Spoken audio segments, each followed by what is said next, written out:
Hello my dear friends, welcome to my channel really mom life. Mahashivratri పండగ వస్తుంది కదా. పండగకు ముందు పూజ గది శుభ్రం చేసుకొని పూజకు కావాల్సినవన్నీ రెడీ చేసి పెట్టుకుంటే పండగ రోజు హడావిడి లేకుండా ప్రశాంతంగా పూజ చేసుకోవచ్చు. అందుకని నేను ఎప్పుడూ ఫెస్టివల్స్ అయినా ముందే పూజ గదిని క్లీన్ చేసుకుంటూ ఉంటాను. అయినా ఫెస్టివల్స్ ఉన్నా లేకున్నా వీక్లీ వన్స్ క్లీన్ చేసుకుంటూ ఉండాలి తప్పకుండా. అలా నేను కంపల్సరీ ఫాలో అవుతూ ఉంటాను. ఎవరి వీలుని బట్టి వాళ్ళు చేసుకుంటుంటారు, వారికి ఉన్న బిజీ షెడ్యూల్ని బట్టి. ఇలా పూజ గది కూడా క్లీన్ చేసేటప్పుడు ఇంటికి ఉన్న మెయిన్ డోర్ కూడా క్లీన్ చేసి పనిలో పనిగా దానికి కూడా కుంకుమ బొట్లు పెట్టేసి రెడీ చేసుకుంటూ ఉంటాను. ఇంటి గడపనైతే ఎవ్రీ థర్స్డే క్లీన్ చేస్తాను. ఎందుకంటే నెక్స్ట్ డే ఫ్రైడే పూజ చేసుకోవాలి కాబట్టి, శుక్రవారం ముందు చేయకూడదు కాబట్టి, సో గురువారమే క్లీన్ చేసుకొని రెడీగా పెట్టుకుంటాను. అదే ఫెస్టివల్స్ కూడా గడపను పూజించుకుంటూ ఉంటాను. ఫెస్టివల్స్లో అయితే గడపను ఇలా పసుపు వర్ణంలో ఉంటే కలకలలాడుతూ ఉంటుంది కదా, అదొక మంచి ఫీలింగ్ ఉంటుంది. ఇలా పూజ గది అంతా శుభ్రం చేసుకొని దేవుడి ఫొటోస్కి అన్నిటికీ బొట్లు పెట్టిన తర్వాత మెయిన్ డోర్కి కూడా స్వస్తి అండ్ ఓంకారం వేసుకొని అక్కడ ఉన్న మెయిన్ డోర్కి ఉన్న వినాయకుడికి కూడా బొట్లు పెట్టేసి రెడీ చేసుకుంటాను. నేనైతే ఇలా డోర్ మీద వినాయకుడు ఉంటే ఎలా డెకర్ చేశానో చూడండి, అదొక సెంటిమెంట్ కదా.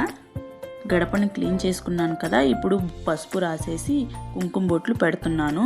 ఈ పని అయ్యాక నాకు ఈరోజు మా వీధిలో మార్కెట్ ఉంటుందండి, వెజిటేబుల్ కూడా తెచ్చుకోవాలి. సో ఫస్ట్ ఫ్రిడ్జ్ను కూడా క్లీన్ చేసుకొని రెడీగా పెట్టుకోవాలి. నేను ఫ్రిడ్జ్ను తరచూ క్లీన్ చేస్తూ ఉండాలి, లేకపోతే చాలా రకాల హెల్త్ ప్రాబ్లమ్స్ అనేవి వస్తుంటాయి.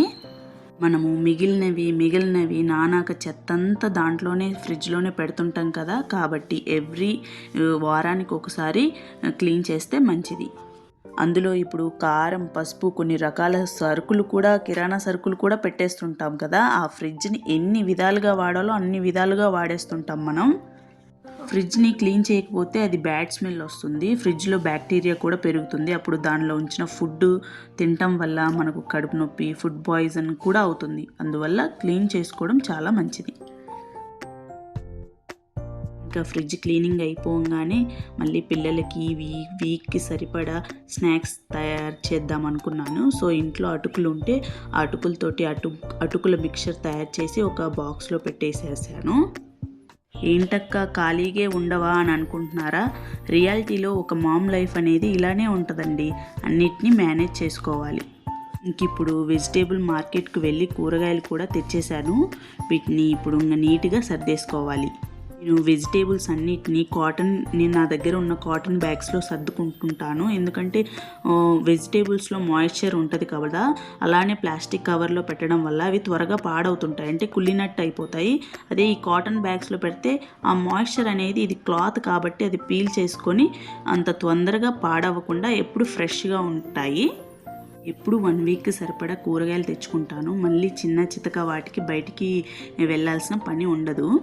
ఒక చిన్న స్టోరీ చెప్తాను చూడండి. నా ఫ్రెండ్తో కలిసి నేను కూరగాయలకు వెళ్తే కూరగాయలు కొనకుండా నవ్వుకుంటూ, మాట్లాడుకుంటూ, కబుర్లు చెప్పుకుంటూ టైం పాస్ చేస్తూ ఉంటాము. ఆ కూరగాయలు అమ్మే అతను ఎలా చూస్తాడంటే, కూరగాయలు కొంటరా, ఇంకా పక్కకు జరగండి, మిగతా వాళ్ళన్నా కొంటరా అన్నట్టు చూస్తాడు. కానీ అంటారు, మాకు అర్థమైపోతుంది అతన్ని చూడంగానే.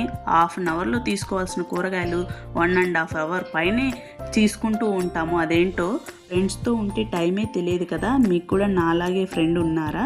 అయితే ఈ వీడియో మీకు నచ్చినట్లయితే లైక్ చేసి, షేర్ చేసి రియల్లీ మామ్ లైఫ్ ఛానల్ని సపోర్ట్ చేయండి.